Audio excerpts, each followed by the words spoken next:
Hello and welcome to the Comic Conspiracy episode 634. Fuck. Yeah, that's right. Yeah, that's right. For the week of Monday, April 21st, 2025. My name is Ryan Higgins. Who's here this week? Rocksager.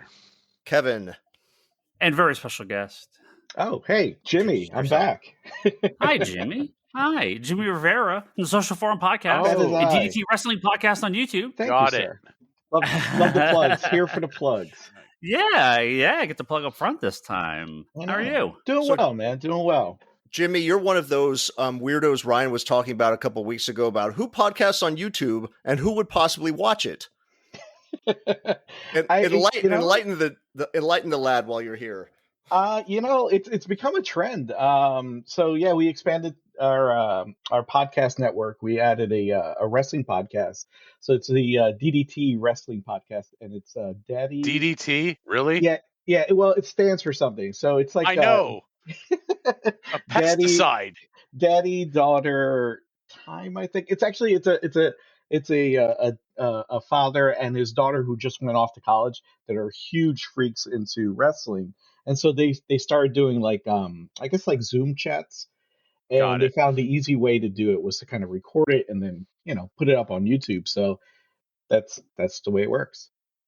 Nice. No, we're the old people that are still on podcasts and radio. We didn't pivot to video like all the young kids, like all the young beautiful kids. Yeah, we pimped out. We decided to pimp out for video. Yeah. Ryan, think of what you're depriving the audience of watching this on YouTube. Just imagine. Trust me, I have seen snippets of plenty of comic book podcasts on YouTube, and I do not want to add to that glut of pasty white faces arguing about nonsense. You just need a big shelf of books behind you too. Is the problem? Four boxes of white people attacked? Sitting in front of a stack of Funko Pops. No, it's not you, Brock. It's all the comics podcasts on YouTube. They're always sitting in front of a shelf of books or toys or something like that. Yeah, that's what I did on my videos. Yeah, I'm targeted here. I feel attacked. That's what you do. That's what everyone does. I used to do. God, it got so much. I thought I might be on video. I actually cleaned up my office. I was all ready. No, we're we got faces for podcast, as I always say. Well, it's good to have you on. We're going to give Toby a little bit of time. I'm hoping he's able to sneak away from work and be on here because I know he wants to talk about Daredevil. You want to talk about Daredevil. You reached out early and you were like, I want to come on and talk about Daredevil. I'm like, all right, nope. We got the finale when we're going to be recording shortly after. You know what that means, Ryan? That means we haven't been giving the audience what they want, and they're reaching out to us desperate for the old comics conspiracy content where we're just steeped in all of the extra media. I do miss that, like the weekly episodes, like who watched last week's episode and, just catching up. Yeah, I mean, we, it's that, no, seriously. Time gets by us all quicker, and I've just not personally been able to record as often as possible, and with the amount of shows, and I think on a lot of our side, kind of when it was just starting, and every movie was an event, and a show was every show was like, oh my god, like I can't believe they're doing this. When it's hundreds and hundreds of shows and movies and episodes later, it's hard to maintain that. We went from podcasts that were longer than the actual movies to okay, well, here's our 20 minutes on Craven. I the fact that we gave Craven 20 minutes is a miracle. That was impressive. Yeah, there's just most of these things are not worth covering in any extent. Fantastic Four, Superman, we'll talk a lot about, obviously, right? Those should be big talk. I had to remember I have homework in like a week and a half with Thunderbolts asterisk. Yeah, was I the only one that saw? I don't even know what came out. What was the last one that came out? Captain America. Oh, I saw that one. You saw that, yeah. Toby tried to watch it. Toby watched it in two different time periods. He caught one part of the movie in one viewing, and then another part in another viewing. So and like I can't even remember what movie came out 2 months ago, a month ago. So we've kind of, not that I dislike this stuff. It's just the focus isn't there, and I try to cover some news stuff, some behind the counter news stuff, talking about.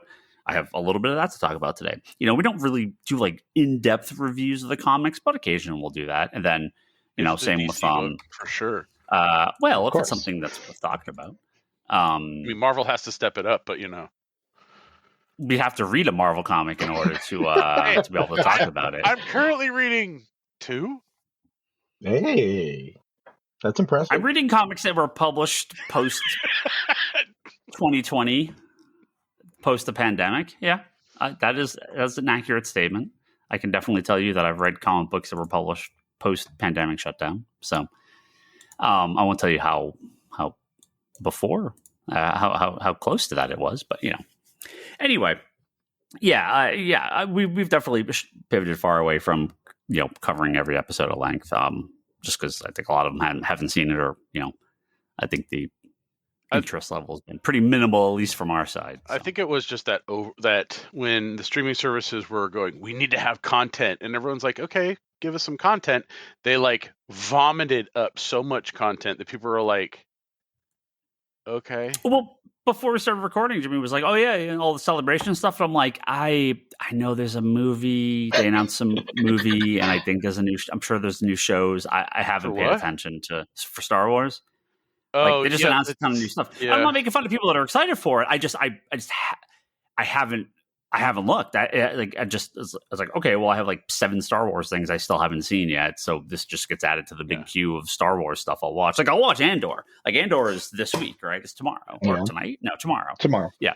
So Andor, totally. Like, and this is kind of, we'll talk about this with Daredevil later. I mean, Daredevil just skipped the line, right? It just jumped straight ahead because I'm like, yes, I'm excited for Daredevil. I'll watch it. Sorry, Secret Invasion and Echo. I'll get to you eventually, maybe. No big loss. No big loss there. Look, it's in the queue. It's in the queue. Okay, that's all. What if season 2? No, never. So what if watch the Groot specials? Ryan, what?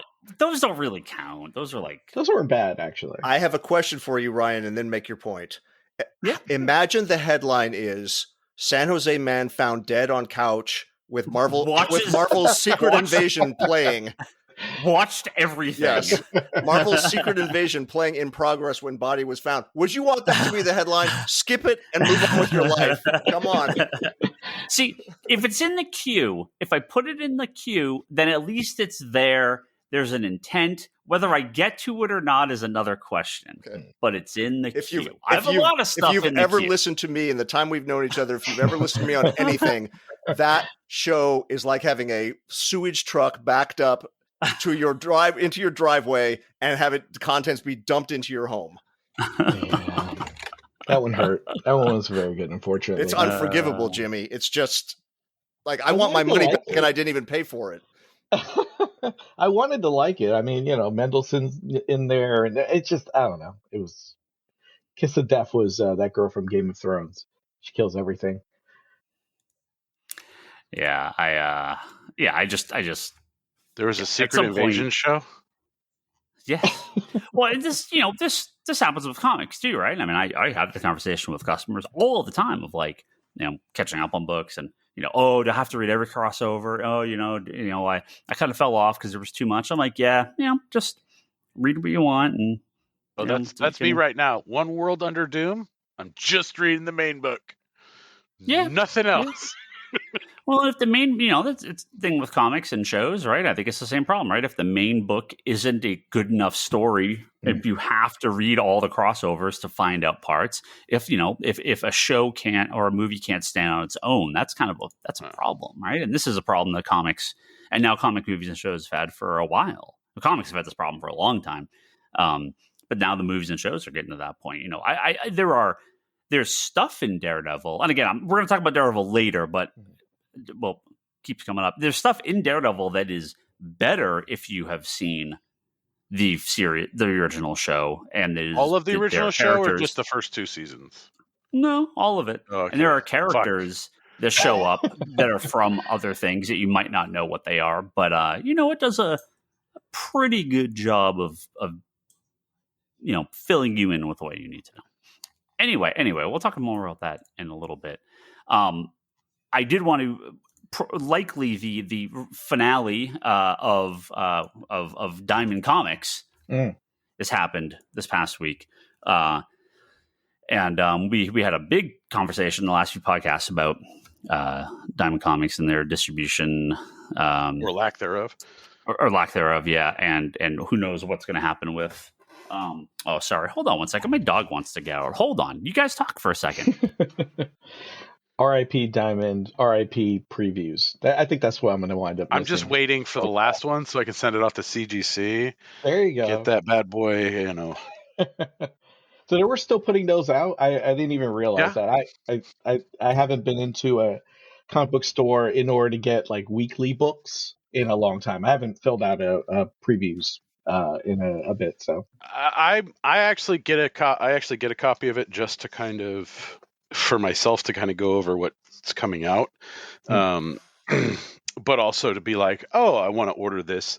And I'm not like filling out an order form. I'm literally like dog-earing a page and then going through it on Comic Hub and searching stuff up and doing it like that. But yeah, it's not as hefty of a magazine as it used to be.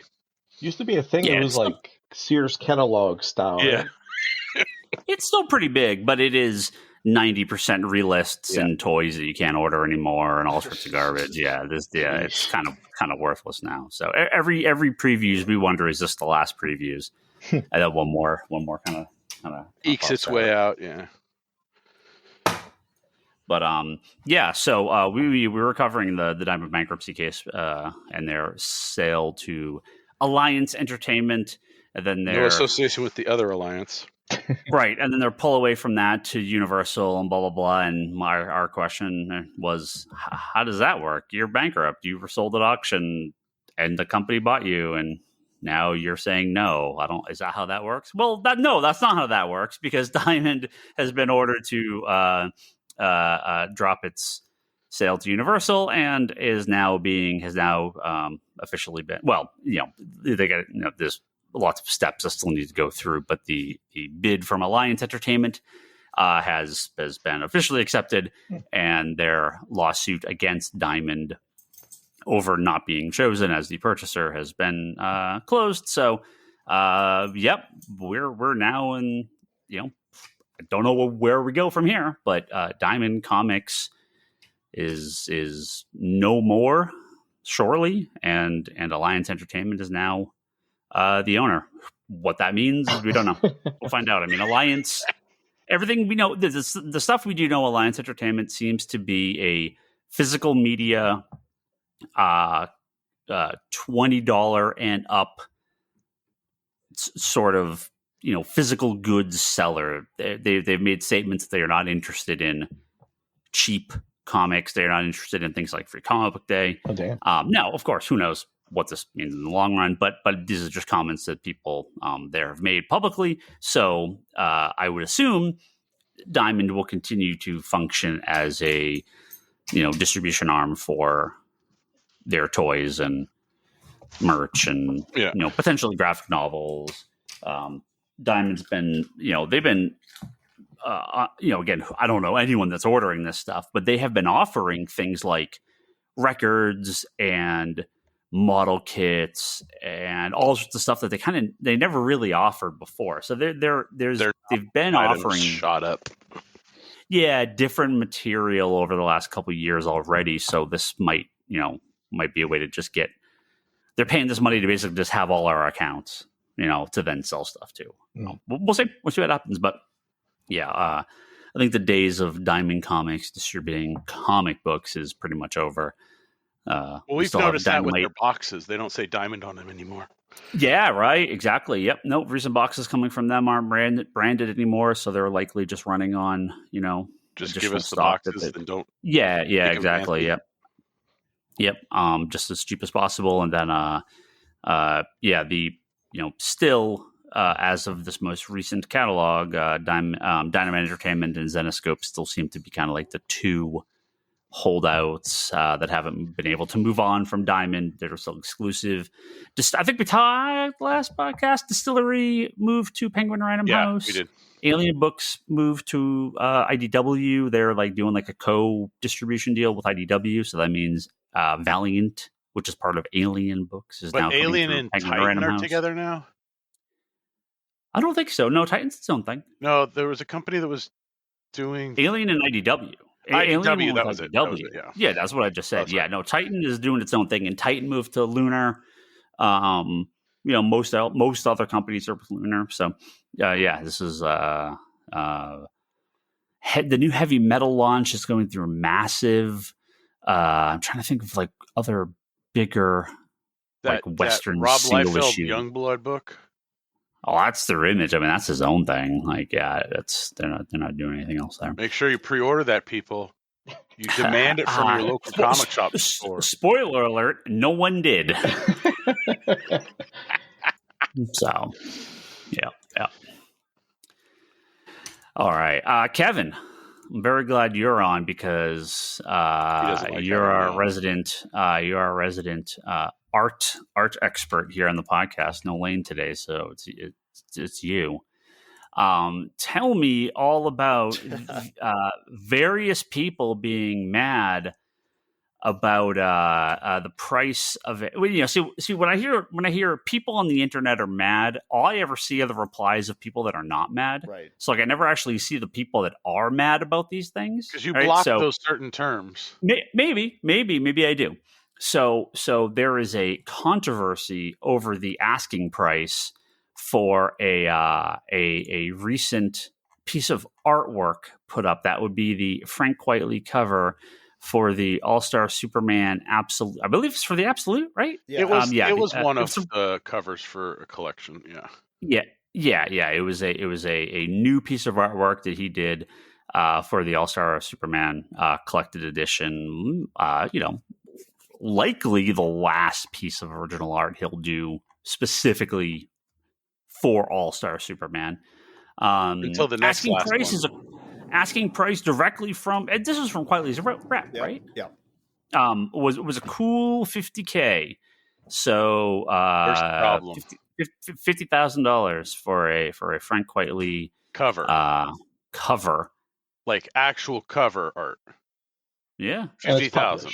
What? Yes. What's the controversy here? This seems totally normal today. Like I don't Yeah, like. well, can if you explain if it was like 250K? I'd be like, fuck, Jesus, 50K for an original cover? That seems like Quitely in All-Star Superman is the key phrase here. Yeah. I don't see a problem there. It's a nice looking cover. Wait, the internet's filled with stupid people. Here's what to factor in. If anybody's listening, Craig Anderson might be a buyer on this. I don't actually know if he's a Quitely an All-Star. Now that he's popped his cherry on buying original art, here's what to consider. It's a limited quantity of Quitely All-Star Superman, so 12 issues, right? Average pages from those issues, have been selling for 6 to 10K. Yes. Each. That's now. Yes. So if you factor that in, the quantity of pages that are available, how much, like if you bought a complete issue of All-Star Superman, do the math. Let's say it's... Doesn't like Chip Kidd, someone was telling me about this, like Chip Kidd owns like an entire issue or something. Yeah. Do you know? Somebody does. I can't remember if it was him, but that sounds right. But anyway, it's, if it's overpriced, nobody's going to buy it. That's how you determine, right? Yeah. If it's overpriced. But if you just do the math, now, as an individual person looking at that drawing, you might go, I don't think that's worth 50K. Well, then great, don't buy it. But if you talk about it, quote unquote, realistically, which I'm using that in huge air quotes for collecting original art, let's say that an average issue is, I don't know how long that book was, 22 pages. Were they longer? I think those were standard size. Yeah, they were standard Whatever. size, yeah. Okay, 22 pages times, let's just pick a number in the middle and say 7K per page. for a full issue. Do the math on that. And then this is like, and you can read the article on The Beat, right? The Beat did kind of a sum up of this. Yeah, they broke it down. Yeah. Nick Pitara, I totally agree with. This is like a key image from that series. Maybe it's the key image of that series.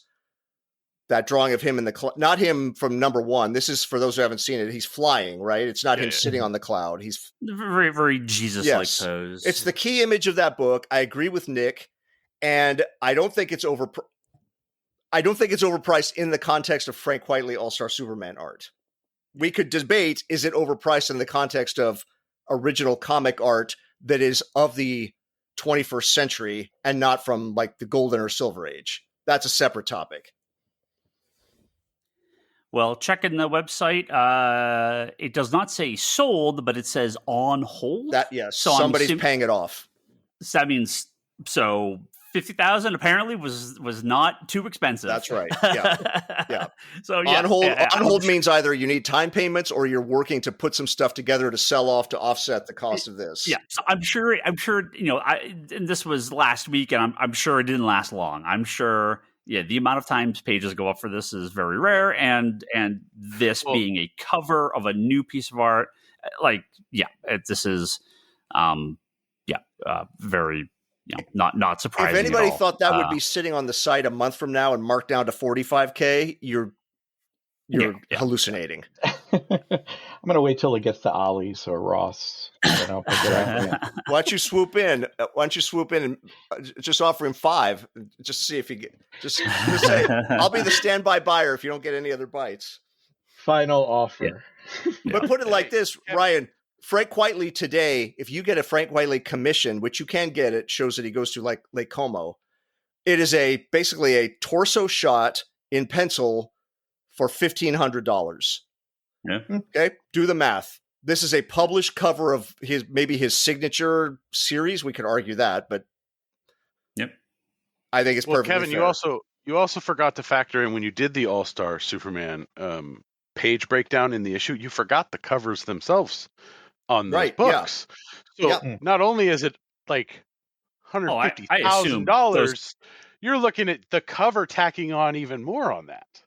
I'm sure what cover for one would easily fetch $50K. If not 100. I mean, I think that would go for a fortune.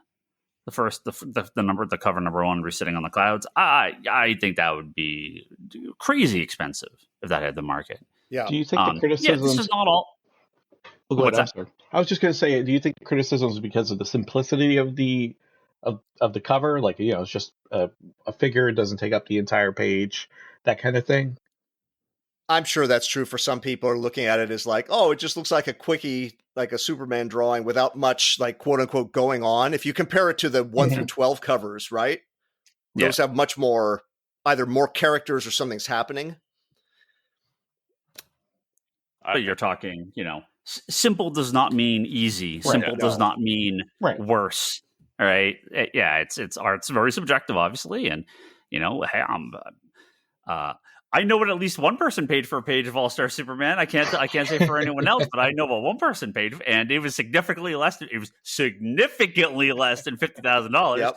And if you had known then what you know now, nice. I would have bought every single page. Buy the pile. Yeah, buy the pile. Yeah. I wouldn't be doing this podcast. I'd be living in a mansion somewhere. But yeah, it's very good on artists for getting what they deserve, right? It's yes, there's garbage out there that people want top dollar for that I'm like, is this really worth it? The amount of new Frank Miller.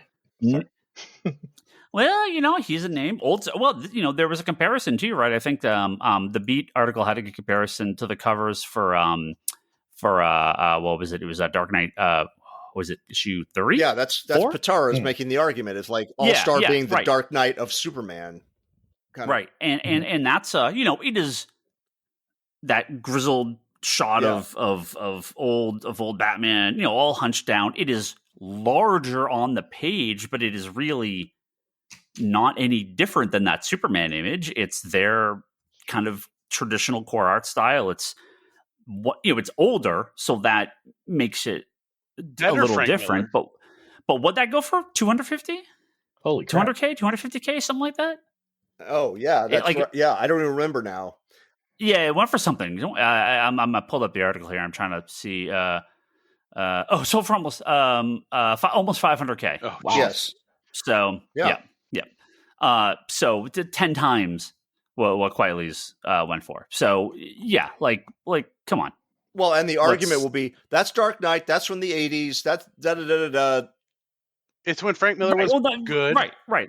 That's what I was saying. Yeah, but but look back at the 80s. Almost all art was physical, right? Yep. The amount of new physical art and iconic to this level. I mean, instantly one of the most iconic Superman images of all time.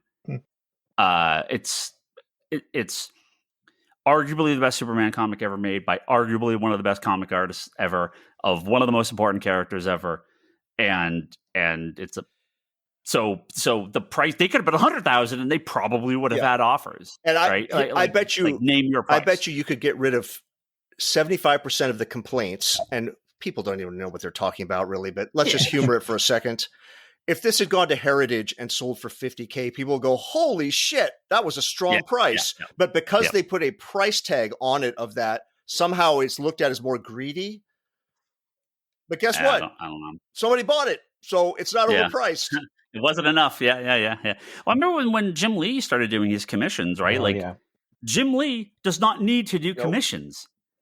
And he still sold out. Yeah. And if he doubled the price, he'd probably still sell out, because you're talking about one of the most in-demand artists of the last 30, 40 years who does not, of every working comic artist, probably is in the top 5 of does not need to ever do anything again in his entire life, right? And it's like, but he's still doing this stuff, right? And for people that want to, it's his time. It's worth a fortune. And the thing is Jim Lee knows this about himself, but he also is humble about it. Because remember, he did the thing for bookstores to get money for the pandemic. I said this when we did that. Jim Lee has done so much. If there's another comic artist that has done more of his caliber, that has done more free artwork in his career, I'd love to know who it is, because I don't think there is. That dude does so much artwork through the years for charity, at conventions, for just friends. He's done so much artwork through the years to charge $0. So, it's So Ryan, forget the 50,000. Just take that number out of it. Just let's pick a number. If there was a number that was in your budget, would you have gone after that all-star cover? I have one page. I'm good. Okay. Like, I know we would go crazy, right? Like, I mean, yeah.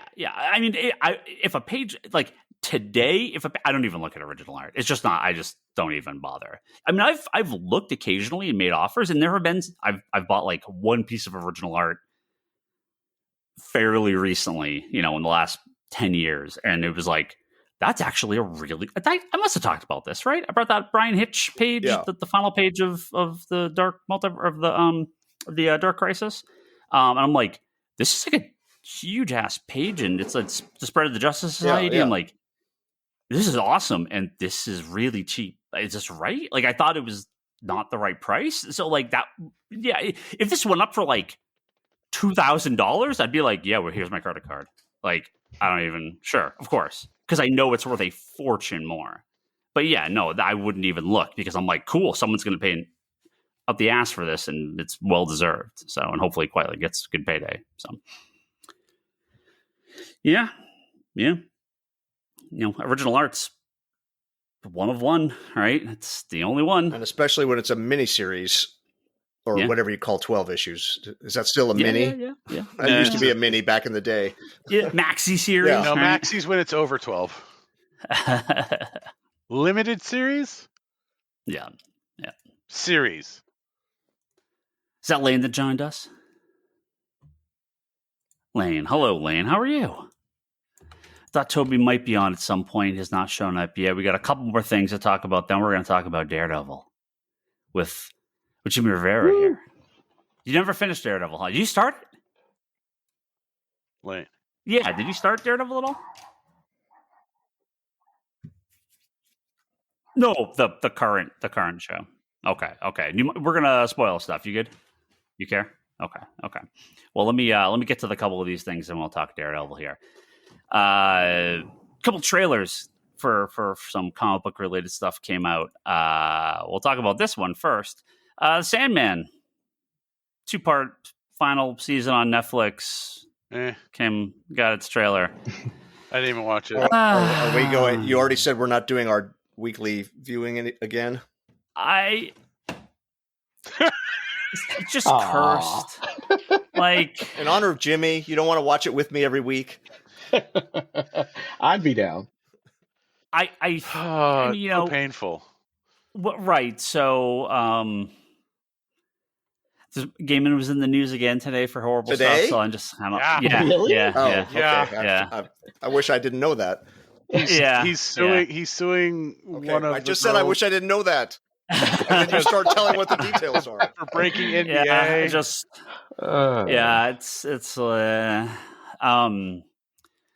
I mean, talk about the wind just being so taken out of your sails for something, right? I'm gonna watch it, but I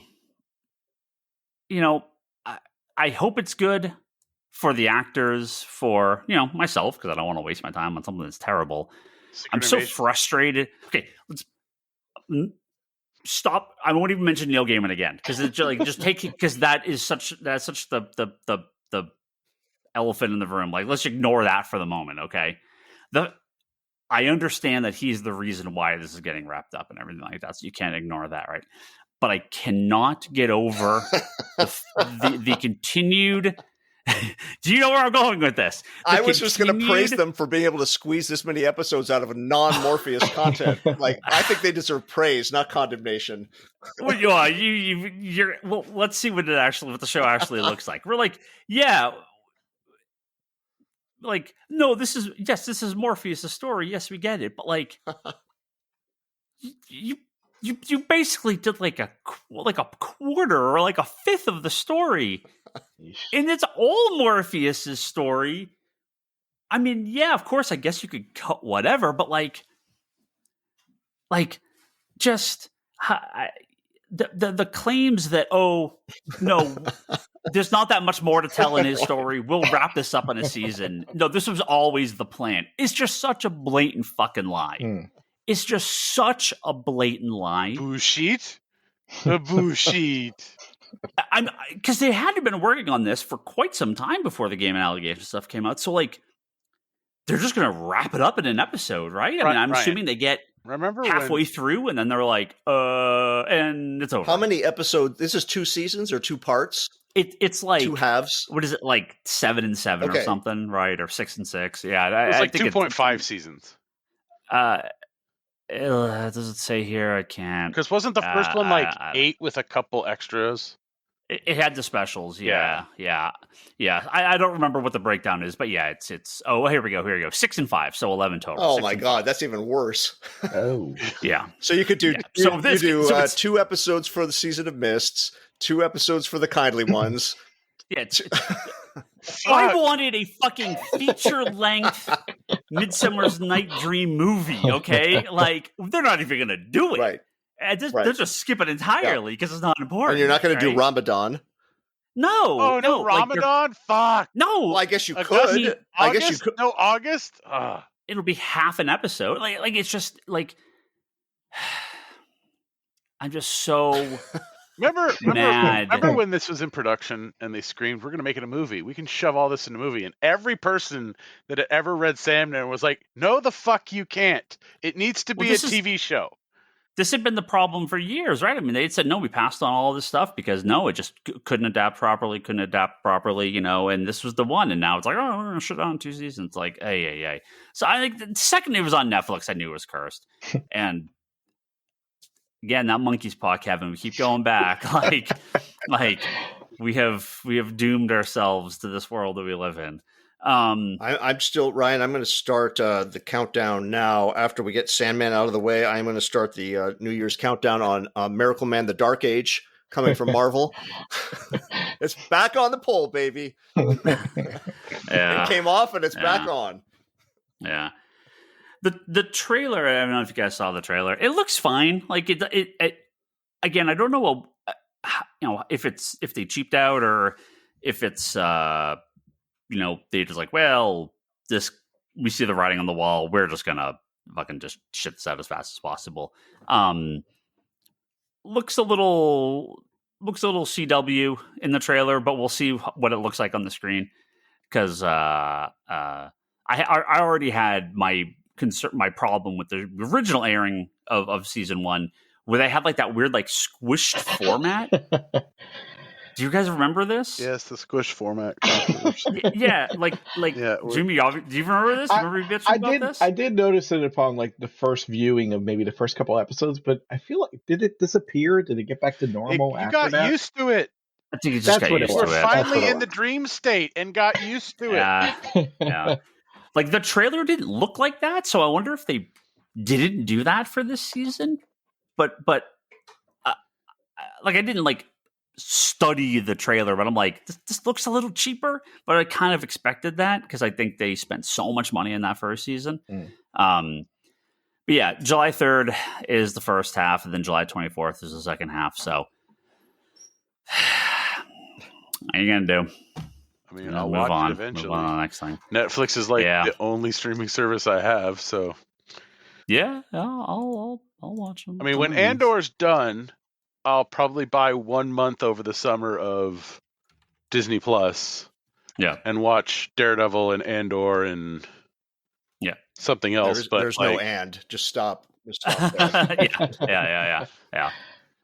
Well, maybe they'll bring Willow back. Oh, wait, the John Williams documentary was really good. Oh, yeah. That's definitely worth watching. Yeah, on Disney Plus. That's on Disney Plus. Oh, is it? I thought it was. Okay, is it? I don't know. I want to watch the Superman one, but HBO that's on offered Max. me shit. Yeah, that's on Max. Yeah. But yeah, totally like Disney Plus. Woohoo. The John Williams one. Yeah, music by John Williams. Yeah, that's really good and worth watching. There's my random pick, Brock. Nice. Okay. I have to watch that. I'll add it to my list. I'll put it in the queue. Yeah, once it's in the queue, that means there's intent. Yeah, exactly. Yes, that's what I hear. It's on my list. It's on my list. Look at TBR, people. See, here's the thing. I have a list, and if I put it on the list, then there is intent. Whether I get to it or not is another question. It could stay on there for years, but there is intent. Decades. If it doesn't go on the list, I will forget about it. It will just vanish into the void, and I'll never remember it exists. So, like, I have a bunch of shows on the list of things I would like to watch. I just haven't watched. Something like Peaky Blinders is on there, which has been on the list for a long time. That Scott Pilgrim anime. Remember they made a Scott Pilgrim anime a couple years ago? That actually wasn't that's bad, on the by the list. way. Yeah, I heard it was. It doesn't do the whole thing though, right? Does it only? It's so because they take a weird. Wait, is it? They're not coming back? I thought they were getting one more, but maybe they're not. Oh, are they? I don't know. I thought they canceled it. I thought it was just the one and done. I thought it got axed. I know I can look it up. Bunch of Walking Dead spinoffs, like Lock and Key. Remember they made a Lock and Key TV show? Yep. Like that's on my list. So things like that. We're like, yeah, I'd like to watch this eventually. If I get when I get a break in my schedule, I'll kind of queue up a random old show and it gets put on and we'll start getting. You through watched the Boy Detectives, right? Dead Boy Detectives is on the list. I haven't watched it. I heard it was okay, but it get canceled after one season. It's a Netflix thing. Yeah. But one more trailer came out, and that was I think we can. I don't know if they're counting this as like the official first like story trailer. But Fantastic Four, I will never call it Fantastic Four First Steps. It is called the Fantastic Four 2025. Fantastic. I know everything Four has to have First Steps. Has anyone ever actually called it that? Have you ever said those words out loud? No, I just say the FF movie or the Fantastic Four. Right, like it's like they're going to call Superman Legacy, and I'm like, I mean, sure, but we're just going to call it Superman, and they're eventually like, yeah, movie's just called Superman. It's like perfect. Yeah, it's called the Fantastic Four. Like their First Steps is your international weirdo like subtitle thing you do for We don't SEO. like the adjective let's that ignore you're it. pumping out to us. So It's false dumb. advertising. It's called Fantastic Four. I mean, the internet was very angry about Silver Surfer, but again, the internet's very angry about everything. I will admit, Kevin, you out? I'm like out. you're out, right? Keep okay, talking. yeah. Just signal me when you're done. Yeah. Okay. Did you guys watch the trailer? Yeah, I did. Okay. It looks okay. We saw we saw Reed stretch. Oh yeah, Kinda, a little bit for a second, like a fucking blue Gumby.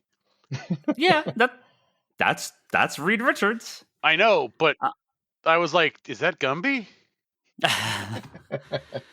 This is gonna be I'm sure the visuals on that look a little weird because it is weird, and they probably are trying to limit how much they show that in the movie or in the trailers because they don't want to put people off. Reed Richards is a tough thing to pull off in live action. I'm very happy that he has his powers. I was very scared he was not going to have those powers. They were going to have him do something else. I expect it'll be fairly limited, but it's good that he actually has them. That's good. The second we get of Galactus walking through at the end, New York looks a little low budget Ultraman-ish, but it looked like some kid put on some dad's boots and just wandered around in his model. Which I love in that context. I'm very happy that we are getting a real Galactus. That is really the tiny cloud Galactus. Yeah, no cloud, no. It's a kaiju Galactus. Yeah, yep. I'm very happy. I just hope it all works because it's very easy to do this stuff and have it look bad. So, which I understand so many times they've chickened out and not done it. You have to really commit to Galactus and Mr. Fantastic and some of the funky elements of the Fantastic Four because it just doesn't work I think putting it in the time era that they're putting it in, which is like what around that late 50s, 60s, 60s. Yeah, late 50s, early 60s kind of vibe really helps with kind of pushing that Cold War, kind of fear, right? That Red Scare fear that was going on at the time, right? Which they can utilize that a little bit more. I don't know how much they're going to deal with any of that. I mean, it's very much not that stuff specifically. It's 60s space race. Yeah, it's. I just hope they're able to. We know the story. Can you pull it off in live action? Because it failed 3 times. They failed 4 times so far. So that's tough. I would think since they did the heavy lifting with the Celestials in already in film, Galactus is kind of like an offshoot of that. That should be relatively easy to kind of like get the audience to buy in as long as it doesn't look completely hokey. Yeah. I'm just half expecting Deadpool to pop in and go, "Oh, look, Galactus, the midget of the Celestials." Yeah. Well, people, complaining about Silver Surfer. It's like, well, that's what a Shalabal Silver Surfer would look like. That's what it looks like in the comics. So, just do anything in the trailer that would make me mad at the portrayal of it. I mean, I know that's not why people are mad. What character was it a woman again? And it's not Shalabal. It's a Shalabal. So I believe Earth X is where she is the Silver Surfer. That's the story that they're pulling that from. That's Silver Surfer's wife, girlfriend, that back on his home planet that gets, he has to leave behind to become Silver Surfer. He gives himself up so Galactus doesn't devour their world. Yeah. So it's just like the gender swap on Silver Surfer, which again, if it's good, it's good. I don't care if it's Norrin Radd is such a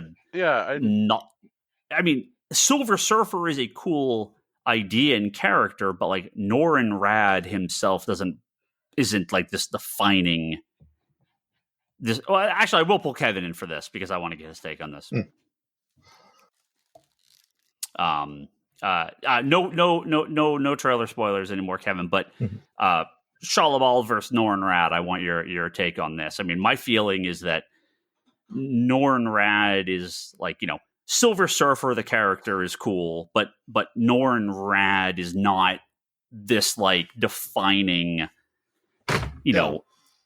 character. If it works, it works. If it looks goofy and the character sucks, it would suck if it was Norrin Rad. Yeah, so. Agreed. Yeah. Okay. My first thought was Galactus already has a female herald, so why not just use Nova? Frankie Ray Nova. Like, if you want a female herald, you already have one built in. Why change the Silver Surfer? Because it's not Silver Surfer. That's the name, right? It's, So, yeah. But no, it's too close to the release now. Like, if this trailer had come out like a month ago, I would have watched, probably. This is kind of, I'm in black box mode now. I didn't watch that Superman teaser. There was like a whole scene that came out or something, and I know again, it's not really spoilers. It's stuff they've talked about before, not any reveal. I didn't watch it because I'm kind of like, I don't need to see a scene. I'd watch a trailer, but I don't need to see like an entire sequence. I know Toby was talking to me about this, and I saw a bunch of people online complaining. They're like, why does Superman have all these like robot helpers? Why? Like, I'm like, oh god, it's Superman. Yeah. Like, this is at the fortress. Like, this is a Superman thing. See, Ryan, I did watch that. I was just peeking at it. I was just going to watch like a little bit, and then I realized it's just one scene, which actually, weirdly, is I'm less likely to avoid that because I'd rather see just a scene than a bunch of clips from throughout the movie. Okay. Yeah, and it's early, right? It's clearly early in the movie that scene. But it was very. If you like Silver Age Superman / All-Star Superman, it was very cool. Yeah, I don't get people complaining about that because, again, if you're going to complain about, if it's bad, I understand, right? But Superman having robots in the fortress and Shalabal / Silver Surfer being a silver thing on a surfboard and Galactus walking through this, this is what these are. I would rather be accurate than, if it's accurate and bad, I can at least say, well, at least it was accurate. If it's not accurate and bad, that is way worse to me because what's the point? At least you tried. And if it doesn't work, fine, but at least you tried to be accurate to the source material. Yeah. Can you imagine if July comes and both of these movies are good? Oh, I'm praying for that. I love it. Yeah, totally. Yeah. We'll have some classic comic conspiracy episodes that are longer than the fucking movie. Yeah. It'll be like the Barbie Oppenheimer summer all over again, except Super 4, right? See both. Fantastic Man. Yeah, there you go. That flows right off the tongue. Fantastic Man. This is the true Marvel DC crossover we needed. Success at the box office. No. Here it was right? It was first steps to legacy. Yeah. I want them to be good. Of course, I want them to be good. That original Superman trailer when it came out, there is really good stuff in it. There's some stuff that didn't quite work for me. I don't love the suit. There's elements that I'm like, I'm gonna withhold. I don't love the suits in FF either. I'm gonna withhold judgment till I see the movie on that stuff. I'm not, mad about it. It just I would prefer something a little bit more traditional or something that, that kind of read a little better on screen, but we'll see when it comes out. I think I think the costumes on the films kind of is just like the artist's stamp on the comic, right? Like, you have these slight differences that artists bring to the material when they draw it, and when you get to the movie, you kind of get that same feeling. Yeah, you want like some originality to it and something connected to the source material, but there has to be a little bit of that, kind of costume designer's touch, right? Well, yeah, there's always they always say that the reason they're not exactly like they are in the comics is because the flat coloring on the costumes and cloth doesn't work on film. I might disagree with that. I might think that's not true, but there's been look at Superman, look at the original Superman movie. It looked great, right? So and but yeah, I think they sometimes get too over designed on the movies. All right, well that's some wonderful non-Daredevil talk. There was nothing else. I gave Toby an hour. If he's not coming, we're keeping him forever. So we're going to move on to Daredevil. This is going to be full spoilers going forward here. Brock, are you hanging? I don't care. It's okay. Yeah. I didn't know when you were going to watch it. I mean, I'll watch it when Andor's finally out, and I'll be like, oh yeah, I didn't watch this third season of this or Punisher on Netflix. So you didn't see season 3 of Daredevil? No. Then watch that first. Okay, is it on Disney Plus? Yeah. Okay. Leanne didn't watch it. She definitely was like, "Did I miss stuff?" And I'm like, "Yeah, you missed stuff because you didn't watch season 3." Again, I don't think it. Well, I can ask her. She's sitting right behind me. I don't think it would have detracted like so much, but there's definitely stuff in there that. No, I just didn't know the Bullseye stuff had happened already. I just thought they had just introduced him this season. Yeah, she thought they had just introduced Bullseye at the beginning of the show in the previous one. But again, they're not so, the plot doesn't get so involved with him that you need a ton of explanation. Yeah. Bullseye can just be Bullseye. And is Punisher on Disney Plus too? Mm-hmm. I'm assuming so. Okay. Yeah. All right. Well, I have 4 shows and then the John Williams thing. So I think the monthly subscription will be worth it. Yep. Jimmy, you're our guest. We've talked about the opening in the first couple episodes before, and we'll obviously talk about the entire series now as well as the finale. But you start. From the start of the show, and talk as much as you want through the finale. But what are your thoughts? So I'm a huge fan coming off of the first 3 seasons from the Netflix show. So when it premiered, I was looking forward to seeing what they were going to do.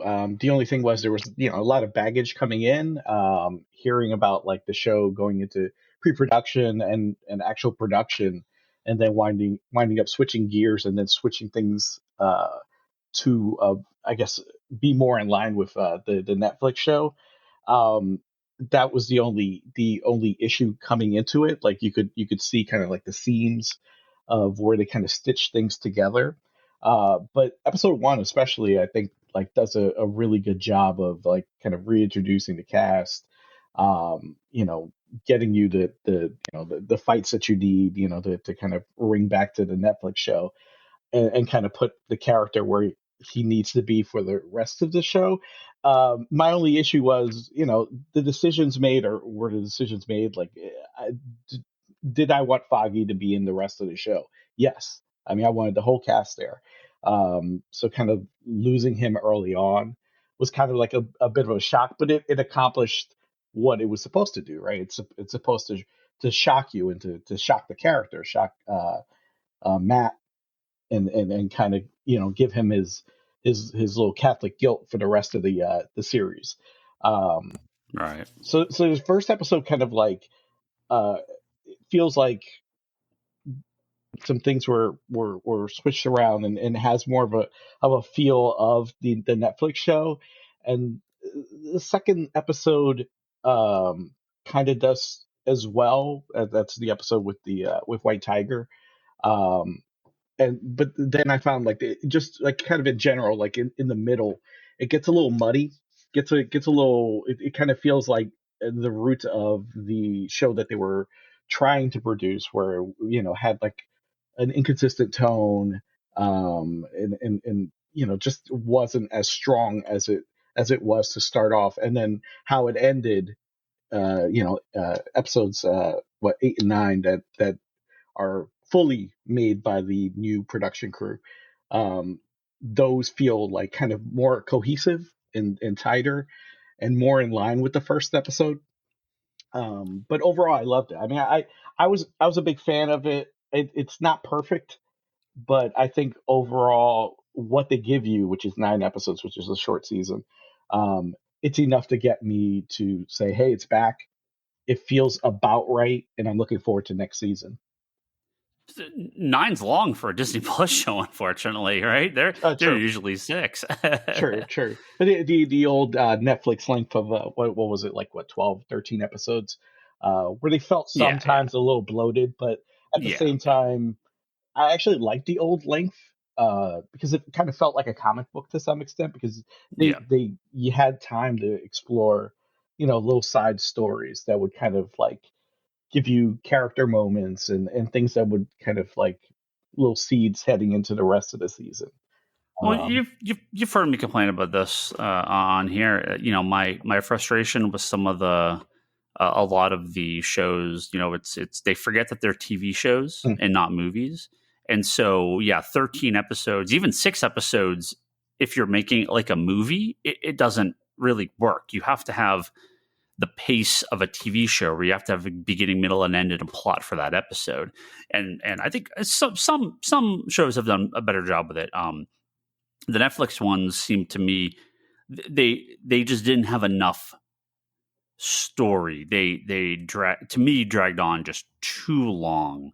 On some of those episodes. It wasn't any of them were bad, really. It's just they just like the overall plot wasn't long enough. I actually thought this one, despite the difference in creative teams, worked better for me than the Netflix ones, because you did have sort of a bigger opening.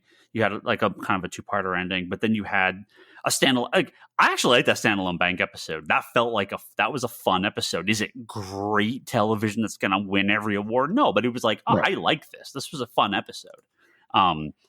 Agreed. And I think it's just, they forget to the characters are a big part of this, that, you need a satisfying watch. If every episode is just the middle of a scene of you're 3 hours into a movie, it's not as important. The pace of this, I enjoyed. Not that the Netflix ones may have been technically better, like maybe produced better, but I kind of like this a little bit more for a Daredevil television show, if that makes sense. I think you hit it on the head. Like it's especially towards the end, like what you said with the new production team. After I saw how we kind of ended, I kind of had faith in the new production team. Like, I could see what they're going to do in season 2, and I'm looking forward to it. And I think that's half the battle, right? I mean, you want to get that okay, I want to read the next issue, and I think they pulled that off pretty well with the season finale. Yeah, with me just kind of being like a sub boss, right? It's I thought that might be a little bit more longer running in the show, and actually, I don't know. I actually think it wrapped up okay. Like it kind of worked for me, because it didn't. It was, he wasn't just every episode was going back to the same villain. Like, it did kind of take a little while to get to him, and then they got to him and they took him out. And you have obviously the constant threat of Kingpin in the background, but I don't know. Yeah, it's not perfect. There's some pacing issues for sure. You could see the seams between the different creative teams, but overall, I think it did a pretty good job. Yeah. Performances were great. John Berthal. I mean, he's fantastic. He's great. I'm looking forward to was it the standalone project that they're giving him? The little special. And it looks like this season kind of sets up where that special is going to wind up heading. My only complaints, and this is where I'll kind of like just minorly complain, is that obviously we've got this big opportunity to have Daredevil be finally kind of incorporated into the overall MCU a little bit, right? Like, we can finally directly reference things from the movies. We can have Kingpin kind of like go into Hawkeye, and come back, have do that sort of stuff. But like, you get this really big setup at the end, and I don't even know if I want to go into direct spoilers, but you've got this opportunity where you can kind of have a very natural progression of a team up. Yeah. Let's save that for a second because I did want to talk a lot about that. Sure. Yeah. That'll that and Punisher, kind of how Punisher the very end there. Yeah, we'll wrap up. We'll definitely spoil. I mean, no problem spoiling stuff. I gave the spoiler warning, but I do want to save that because I definitely want to talk about that. Kevin, you watched the whole thing, yeah? You're good? Yeah. What's your thoughts? Go off one of Jimmy's points, I got to quote the TV critic Alan Sepinwall, who wrote a piece about it, and one of his comments was how it's baffling to him that the new show creators looked at the three leads from the Netflix show, meaning Karen, Foggy, and Matt, and said, let's not do that.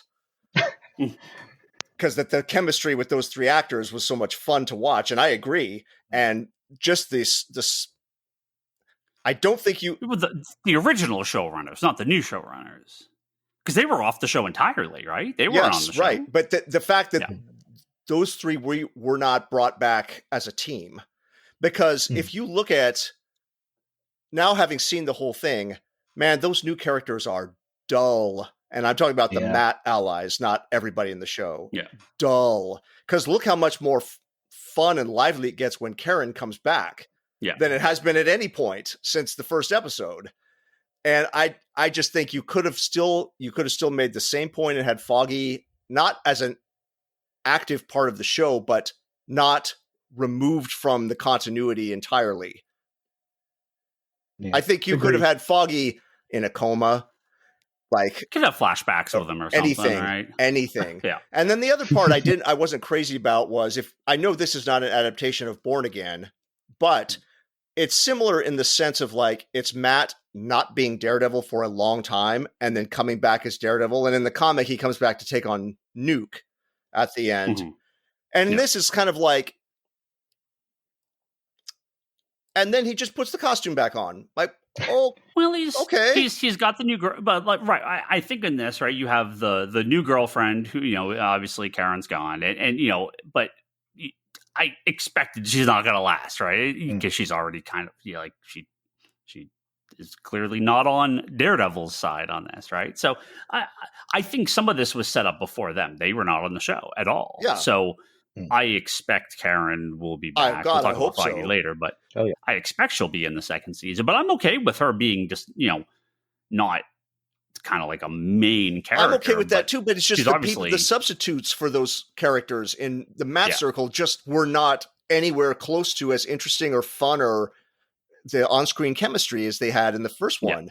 And then with the costume thing, it's like it's less fun in this because it is more fun, I guess is what you'd say. I enjoyed it less in the sense you have him basically doing all this Daredevil stuff, but just not wearing the costume. Whereas in the comic, I know it's not an adaptation. I'm just making the story point here.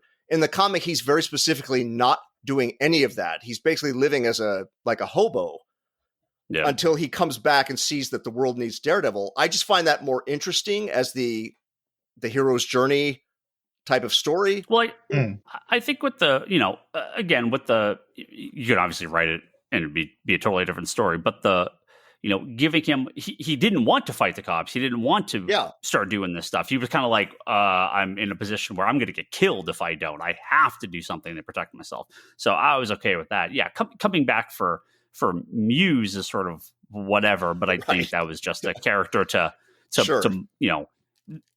his new girlfriend's being threatened. So, this is just the motivation to get him sort of back in the costume. So Kingpin's great. Kingpin's still great. You still got that. I still think Charlie Cox is fantastic. Yeah. So you still have the main two pillars of the original, of what was great about the original show. I would call this a satisfying fourth season of the Netflix show. I didn't think it was amazing, but I would call it a satisfying fourth season. Yeah. I'm with you on that.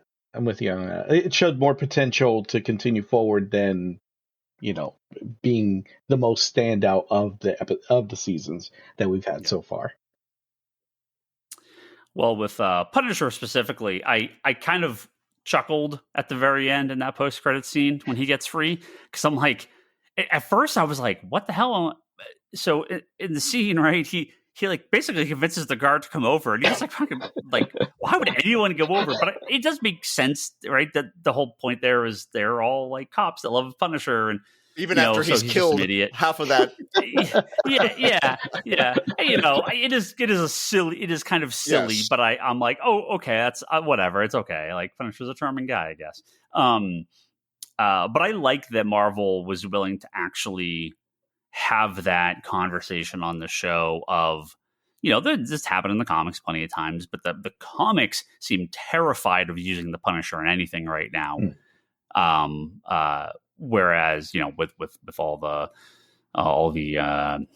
last 10 years of American politics and the Punisher symbol being used by terrible people as a symbol of their corruption. Let's all in the real world. Let's all remember Punisher was a Spider-Man villain. Yeah, right. Let's not forget.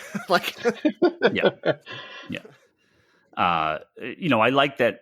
You can. They don't. Obviously, Daredevil will. Work with him to a degree, but he's still. Not. He doesn't like it, and they do. I think they do a pretty good job with that. Didn't they imply that Karen's sleeping with Punisher? Did they? Yeah, she's like, we've been talking. Yeah. Oh yeah, like she had like, yeah, she had been talking to him in secret. Yeah. But I like that Marvel, Disney was willing to have that conversation about, a bunch of asshole cops should not be using the Punisher's logo in their own, that they should hate the Punisher. That he's a criminal. He is a very bad criminal.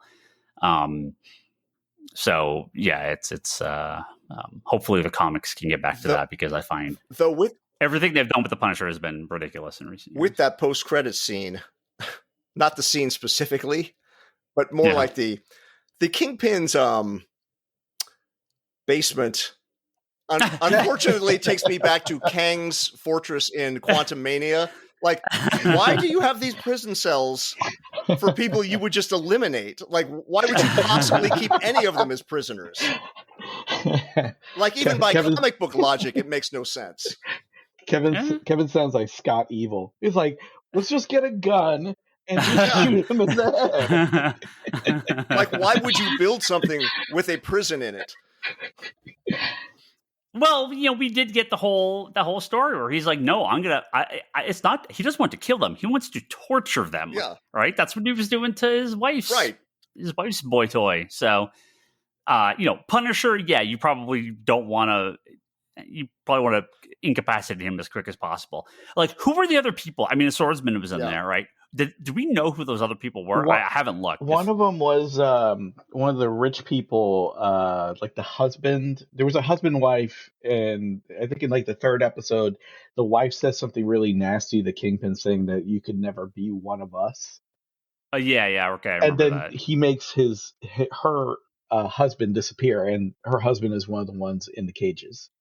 Okay, but he's not a vigilante. No, he's just a rich guy. A superhero. Okay. Yeah, I wasn't sure if any of those are like, again, the internet figures out fucking who everything is, and I wasn't sure if anyone had come in and said, oh no, this is supposed to be that. Yeah, because the only one I recognized was what's his name from Hawkeye? So, Schwartzman. Yeah. Which I mean, they don't give a lot of context. If you didn't watch Hawkeye, you're like, well, is this guy? But he's someone. They just I think it works well enough. But yeah, so what you're saying about the final, about the potential for next season. Oh yeah, go ahead. I'm sorry. Oh no, I would. They are basically setting up not only a reforming of the Defenders. I don't expect Tobey Maguire will be in it, but you'd be pretty hard pressed to get through that season without at least Spider-Man or other MCU characters showing up in the show. At a bare minimum, I have to assume Luke Cage, Jessica Jones, and Iron Fist will show up. Right? I mean, that is what they are saying at the end there. He's like, we're gonna do this. We need a fucking army. Like, yeah, you have an army. It's Jessica Jones, Luke Cage, Iron Fist, and all the other people from the other Defenders show, plus all Spider-Man, who you've already acknowledged within the context of the show. And, I'm sure that they'll have... Don't forget his... And She-Hulk, Don't forget right? his crush. Right.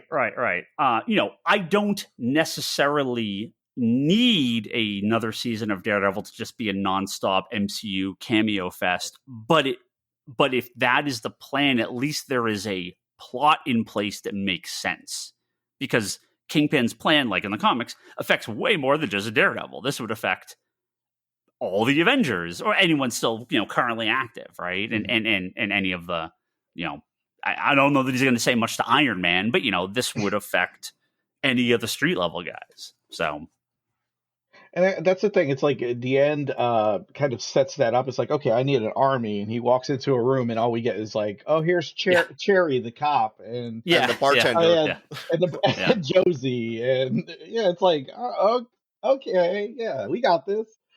Oh, I guarantee you there's a version of that script where it is Luke Cage, Jessica Jones, and Iron Fist are standing in there with them. That would have been great. That would have been great. Like you have to know, like that clearly was what they are going for. They just like, well, I can sign the contracts in time. We'll get this figured out next season. Like we'll set it up, because it is a little funny if it's just his random friends. Yeah.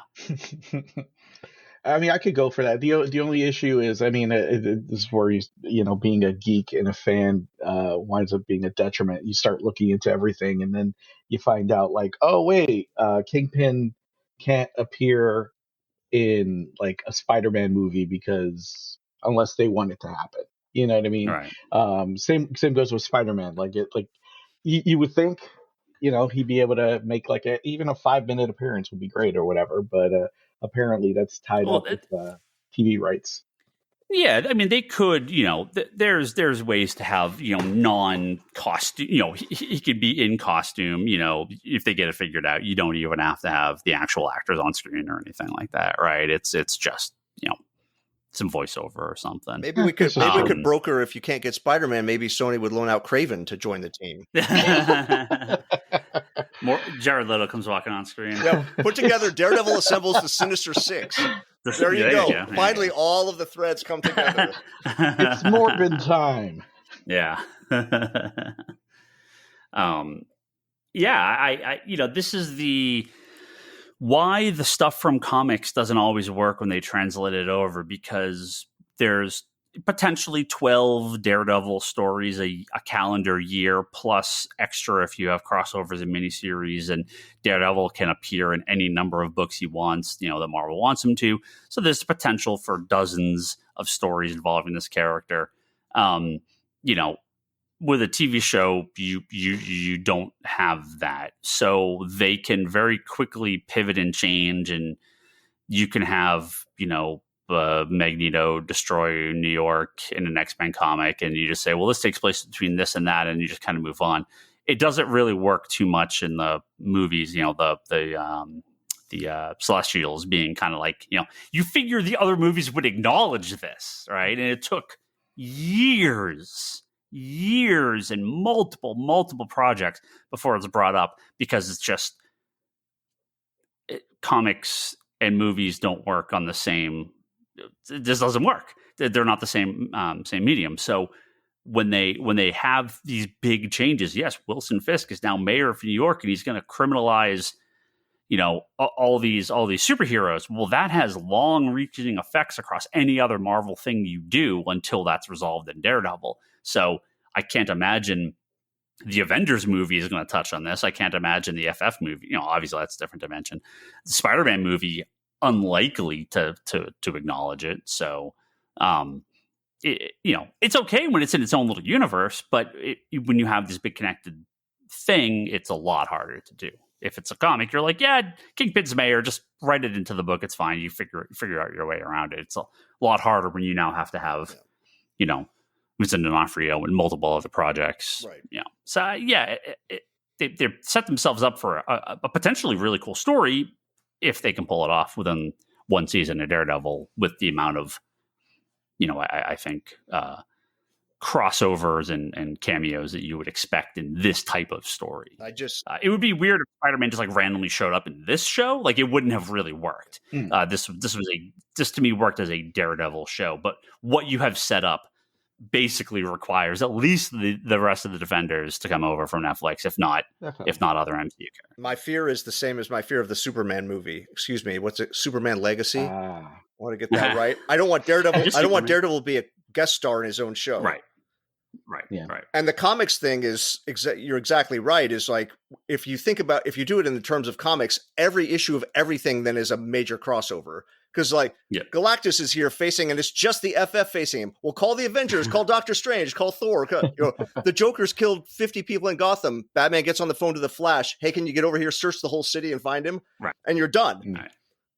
So in the comics, you just have to treat it as this is the FF's book, so they're going to handle it.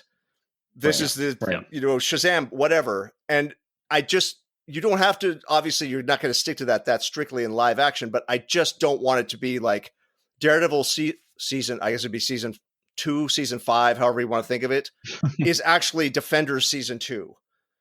Yeah. Yeah. If they show up, I'm happy to see them in like a couple of episodes and the rest of it is all Daredevil. Yeah, that's it. That's it right there. Yeah. You want treat it just like the book in that sense. This is Daredevil's book. They can guest star for an episode here or something like that, but overall, this is his fight. Yeah, it's easy enough to send them off and be like, okay, look, we're going to do this stuff. I'm going after Kingpin. You guys go take down this mob boss. Yeah. You take down this mob boss. We'll meet up again in the finale, and you just assume that stuff is happening off screen. And you have Daredevil and Kingpin, the main thing. I also would not be opposed to another villain other than Kingpin. I mean, he will kind of always be in the background, but I would not hate another character being there because doesn't have great other villains, but he does have other villains. The Jester. Let's do it. Yeah. Did they kill Owl? Was he in the Netflix He was in the show? first season. They throw him down the elevator shaft in the first season. Yeah, he's just kind of another mobster, though. Yeah. Like they don't do much with him. Daredevil doesn't have the this great long list of top tier villains. Well, yeah, Stiltman, come on. If you eliminate the Owl, not eliminate, but I mean you've used the Owl, you've used Kingpin, you've used Purple Man. You're kind of getting down to the Matador, the Stiltman, the Jester. Like I don't even know who. Oh, Typhoid Mary. There's she'd be good. Oh wait, that's it. Typhoid Mary would be perfect. Yeah, no, she'd be great. And that does feel like Kingpin basically gets her and sends her after Daredevil, right? Yeah. So my fan theory, of course, is that the Hand will resurrect Foggy Nelson. The Hand and Elektra will resurrect Foggy Nelson in their little bath thing that they did to bring Elektra back to life, right? So I think it would be more surprising actually if Elektra didn't come back for season 2. If you're gonna have like a secondary kind of villain / hero, when it would definitely get a little crowded if it's Listen to what the you're Defenders saying. And Elektra and the Hand and everything. Yeah. But Elektra is tough to keep out for that long. And I just assume Foggy will be back. Right. I do not assume that he's dead, like actually dead. The books have done a couple things with him, right? I mean, whether he survived or he went to hell and he went back for him. I mean, we've got some options.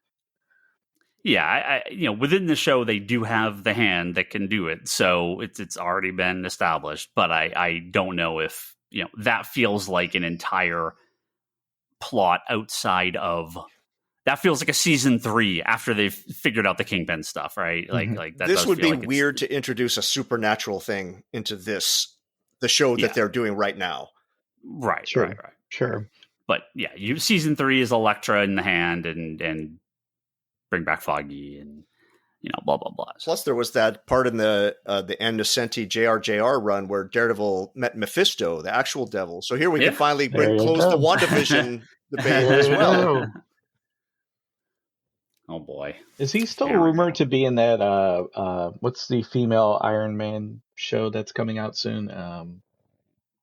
Yeah, the Riri Williams show. Ironheart. Yeah, isn't there still a rumor that Mephisto may be somewhere Jesus, involved? really? Mephisto in the Ironheart show? What?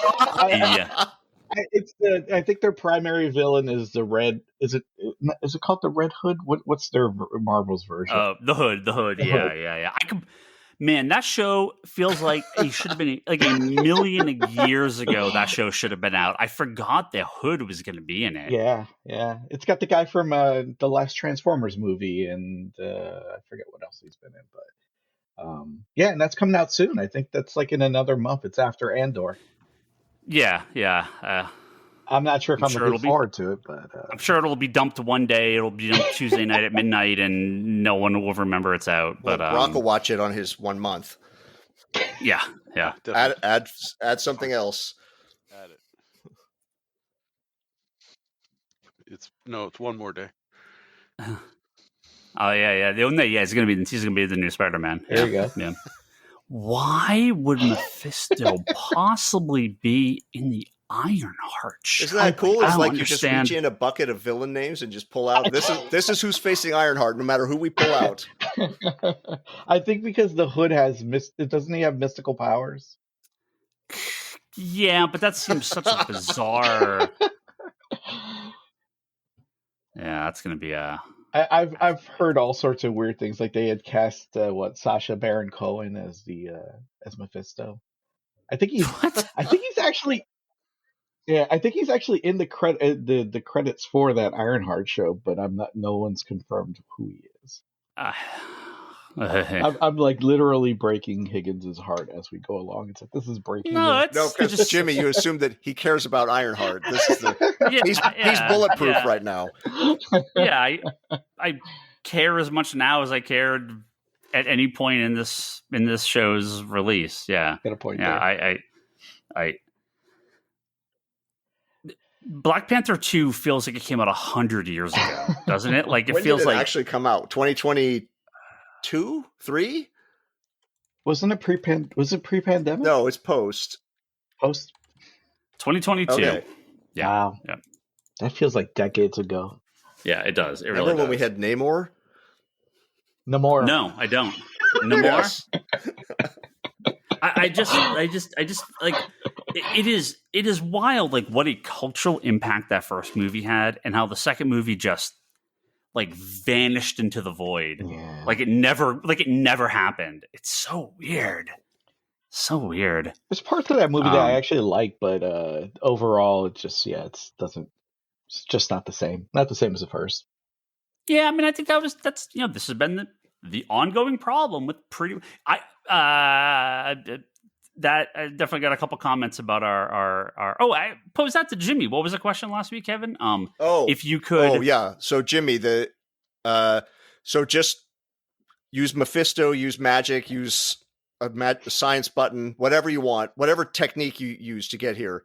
After Endgame, there is no more MCU. If you could snap your fingers and have it, so Endgame's the last movie, they drop the mic and walk off stage. We get no Disney Plus shows, none of the movies that have come since then. Would you do it? Wow. Can there be a caveat? Can it come back in 5 to 10 years? Well, our first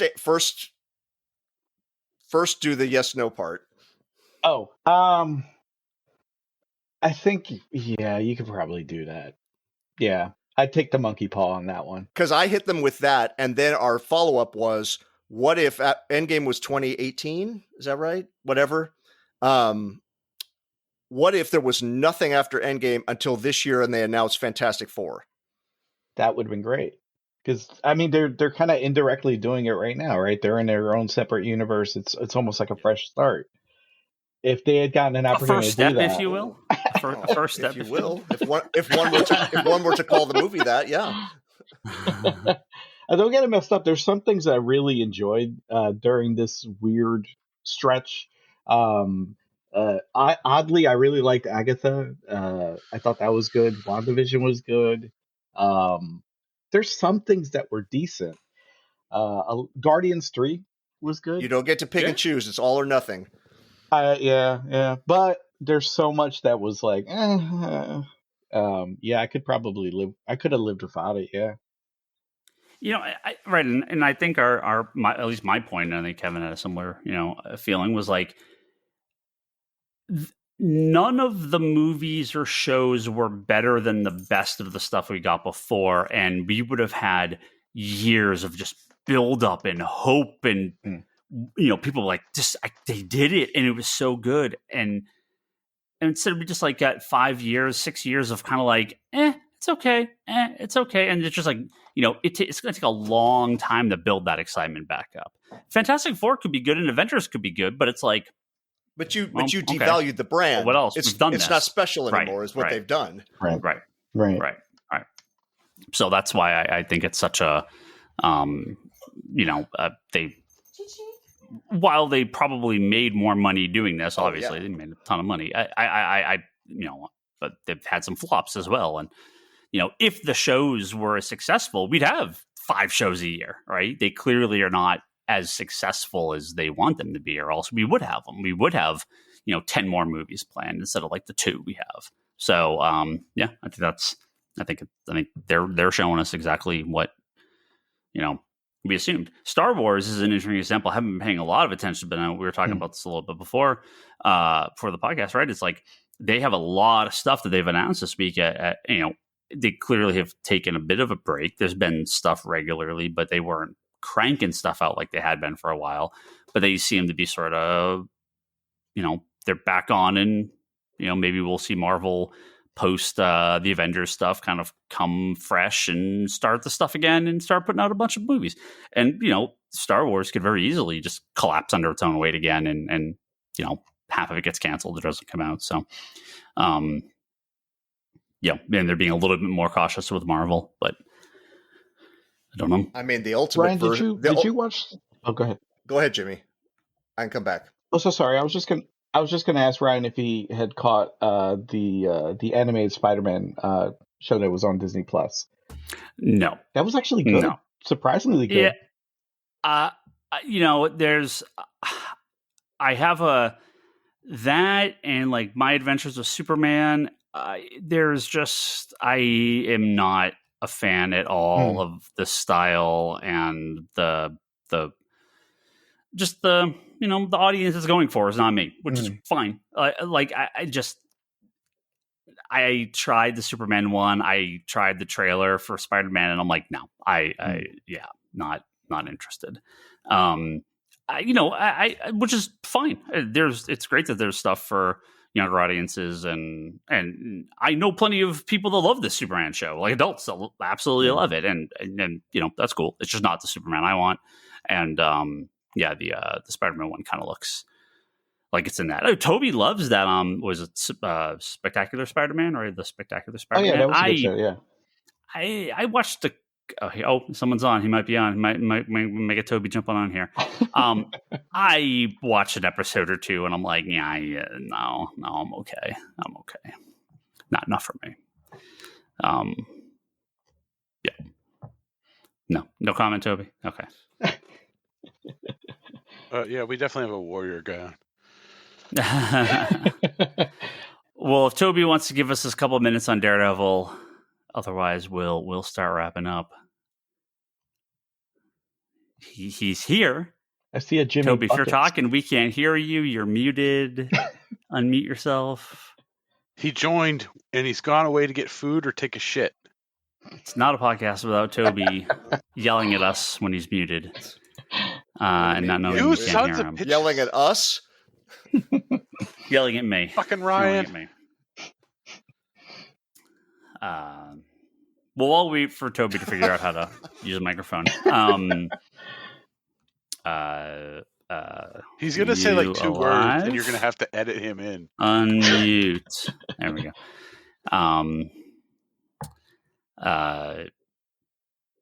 Daredevil. Did they give a date for season 2? Like, they're filming now, right? Didn't they start production on it? They're coming back March 2026.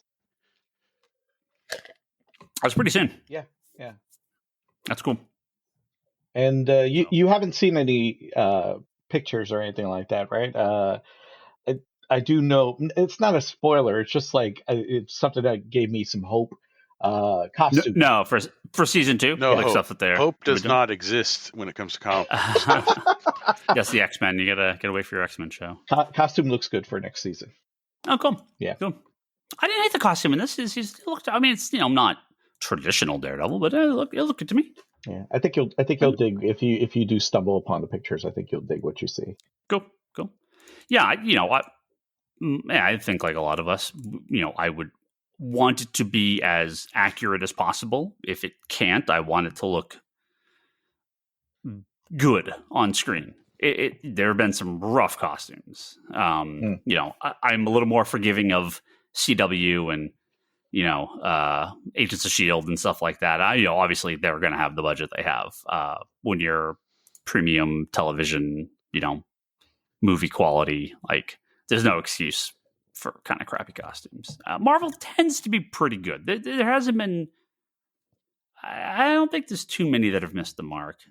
A design like Namor, just it looked fine. It just doesn't really look like Namor. He obviously is it's a very different take on the character, but it didn't look bad, right? Like the Black Panther stuff, like all the costumes now are great.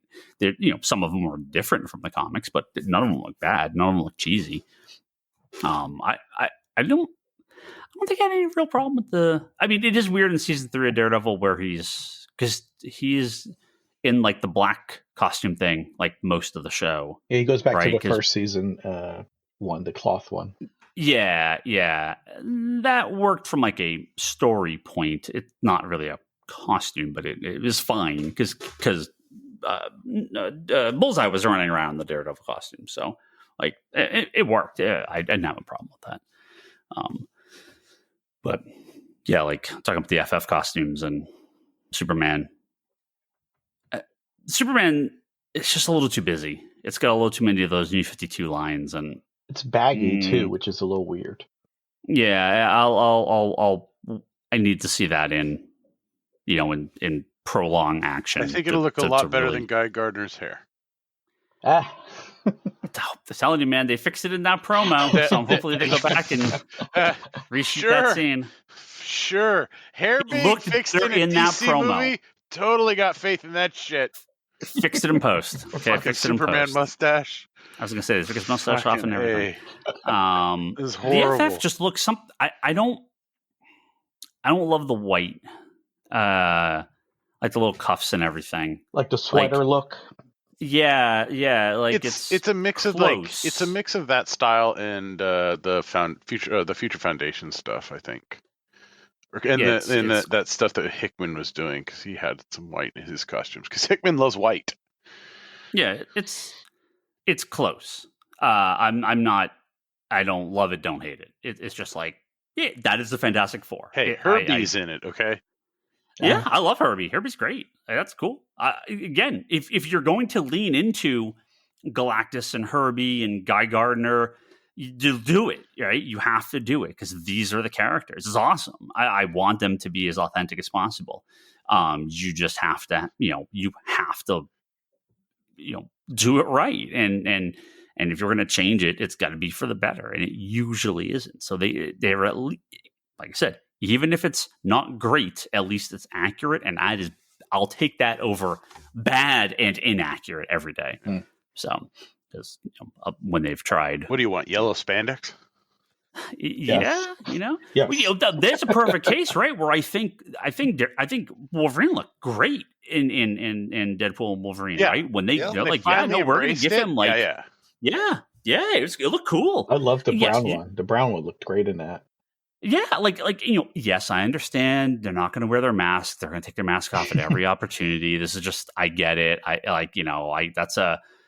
That's my time of suspension of disbelief. Just take your mask off. I understand, but it looked good when we got him. It looked good. Even fucking cut. The only time I'm going to say this, even MODOK when he's like in his like battle armor stuff, like looked okay. The CG looked like shit, but the physical. I'm like, yeah, okay, that's MODOK, and then he takes his like armor stuff off, and you're like, "What have you done?" Like you you've missed the point of this character. You tried and failed. You didn't lead into what MODOK is like. MODOK is like a nightmare under there. He's not like a human, like a normal human face. Like you just screwed this up so badly. Just keep the armor on him, and it would have been fine. I forgot about that. Yeah, he looked like Stephen Miller under there, right? It was just the guy's face. Yeah. But MODOK is remember the armor. A nightmare. The armor was like super detailed and had like scowl lines and like a front. Yeah. Like, who would cast your armor to look like? Why would you put the details of a face on your armor? Yeah, they're like if he was that the entire movie, it would have been like, yeah, that's fine. Yeah, okay, we don't know what he looks like underneath it, but that's MODOK. Yes. Yeah. Again, I wouldn't have liked the movie probably any better, but at least you would have been accurate. It's you're accurate and you're not accurate and you're bad. So that is way worse. So yeah. All right. Well, Toby's making food and never going to mute himself. So we're going to go ahead and wrap this podcast. Yeah. When he joins halfway through the wrap up, we'll deal with this. Jimmy, thank you very much for being on. Oh, thank you, man. Appreciate it. Why don't you plug yourself first for all your wonderful things that you do? Oh, sure. And then I will give our normal outro here. Sure. So you can join me and my cohorts, Grace the Nurse, Jenny Blue, on the Social Forum podcast, and also on the Social Forum network. We've got the DDT podcast with my buddy John Barnes. They'll be covering WrestleMania weekend. From this past weekend. I might be guest starring. We'll see what happens. Big weekend for you guys. Yeah, it was fun times. Spoilers, John Cena sucks. But check us out. Great. Thank you to Edward at geekyvillain.com, Joe Duff, Kelsey May, Craig Anderson at the Executive Evolution Podcast, and Jimmy Rivera at the Social Farm Podcast and DDT Wrestling Podcast on YouTube. Head over to Comic Conspiracy Podcast. You can find our previous episodes as well as on Apple Podcast. You can go to patreon.com/comic conspiracy, kick us a couple bucks, which we really appreciate everyone that does that. You can go to comicsconspiracy.biz, which is our store's website, all sorts of big books on there. Now, if you're a customer, we're having our sale this weekend. If you are in person, Saturday, Sunday. If you are not, we're going to be doing a sale online as well. So you can use it as a checkout code. I believe it is Superman Summer. It is the summer of Superman. So I believe that the code at checkout is Superman Summer for 25% off your purchase at comicsconspiracy.biz. Saturday and Sunday, that's mail order for pickup and mail order if you are not local. Oh, sorry. Does that apply only to Superman items?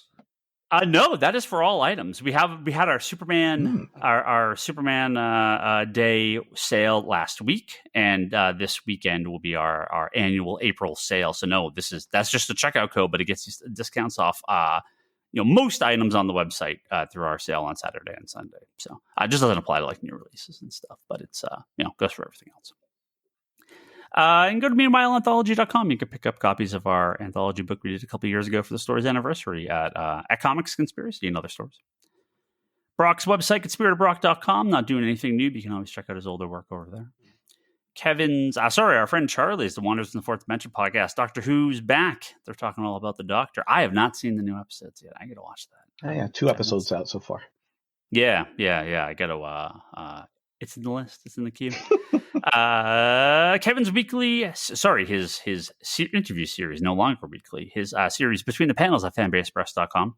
And a page I love at Comic Art Live on YouTube. If you go on YouTube, you can watch Kevin talk with some awesome comic creators about their favorite comic panels. Pages. Comic people, not even comic creators. Pages. Right. Their favorite page they love from, I assume, one of their favorite comics. And Leanne's website, leannehill.com. It's my wife. You can go see her around there. Someone picked up a bunch of her art from the store this past week. So like 12 or 14 pieces or something. So if you like any of her prints or artwork, it's all available at the store as well. If you're on Blue Sky, I'm Ryan Higgins. Mostly tweeting about... Mostly posting about the Boston Red Sox pre-ordering the Switch 2. Boy, the mighty have fallen. What's that? From your glory days on Twitter. I just don't want to fight with anyone. No, anymore. I know. It's That's just what I'm not saying. worth The mighty it. have fallen. Like, It's yeah.